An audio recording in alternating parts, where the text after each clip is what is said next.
Hello, and in this episode of Tripod, the audio advertising podcast, we give you 5 minutes of invaluable information about one of the 3 audio media choices, linear radio.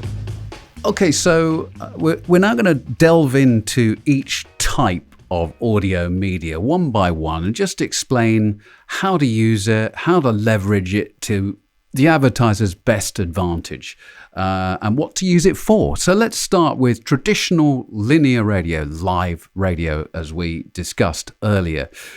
So what's available in terms of live radio, and how do we use it? I mean, there's national stations, there are regional stations, there are local stations, and now community stations as well. There's a lot of ways that we can target live radio audiences in that.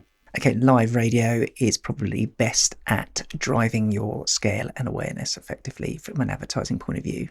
Now, that can be from a national point of view. Obviously, I work with most of my clients tend to be large spending national clients who are looking for that awareness level across the UK. But, we will do stuff for potentially for retail clients in terms of local store openings and things like that. So you're simulating the same sort of circumstances on a local level as what you are on a national level in terms of like what the kind of like opportunity is for the advertiser. From a national level, yes, you are looking at driving large scale reach, and part of that is driving frequency as well, message across the day to make sure that you are reaching people at different times across the day and that people are hearing your advert a lot of times to create that awareness, obviously, in their head. You take that to, that's similar, that's the same circumstances or objectives you're probably putting into place, even if you're doing a local regional store opening, aren't you? Because you're effectively just looking at that kind of that region, that town, that city, and trying to replicate that model in terms of like, right, here's a lot of scale, talking about this store is opening or something's happening in the local area this time, and we want to make as many people aware of it as possible in that local area. So I think that's kind of like where linear radio sort of really sits in terms of for how most of our advertisers use it. Obviously, on the other sort of side of things is probably like live radio partnership, large scale partnership solutions that are relatively easy to implement from an advertising point of view. So if you want to talk to an audience, work with certain presenters, look for that kind of presenter endorsement.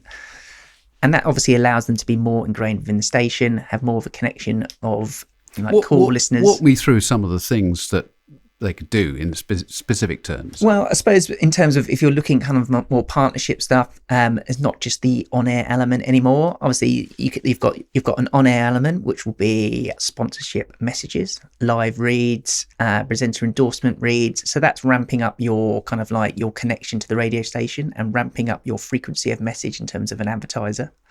But then there's also the other things they can do around the edge in terms of connecting with the listener. So that can be through, the thousands of people they have that come to kind of radio station social feeds now.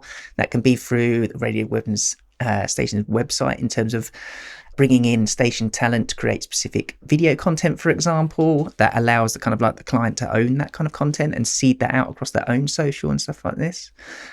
So I think, that can be within like bigger events that are part of the station and how you get involved in that. So actually having your brand or your product on the ground at these events and things like that. So live radio still offers those kind of like amazing things. But I think on both perspectives now, I think it is probably when we look at it and we think of spot advertising on live radio, or we think of partnership on live radio, I do think we associate that with driving scale. Yeah. And on spot advertising, many a new advertiser will come out with the question, how many spots am I going to get? It's not about the number of spots, Howard. It's more about the quality of the airtime, isn't it? Yes. In terms of, just explain what I mean by quality of airtime. So it's where the audience is listening. So to give an example, you could have 5 spots at between 2 and 3 o'clock in the morning, which may give you an audience size. We may reach 10 people. We've had 5 spots. But conversely, you could have 1 spot at breakfast time, say, sort of mid-morning at 10 o'clock in the morning or 10:30 or 10:15, and you might reach 25 people. So you've only had 1 spot versus the 5. So it's not about the quantity, it's the quality. And we know through the research systems that we have when people are listening to the radio, and therefore we optimize campaigns for where their audience is listening throughout the day. So simple terms, I hope that explains that. It's Yep. not the quantity, it's the quality of where you place them. And we talked about, Tom, you talked about repetition being an important aspect. And there's a phrase called OTH, which is opportunities to hear. Can you explain that in very, very easy to understand terms? Okay, here we go. As you say, opportunities to hear, which is frequency, which means how many times the average listener will hear your message over a week.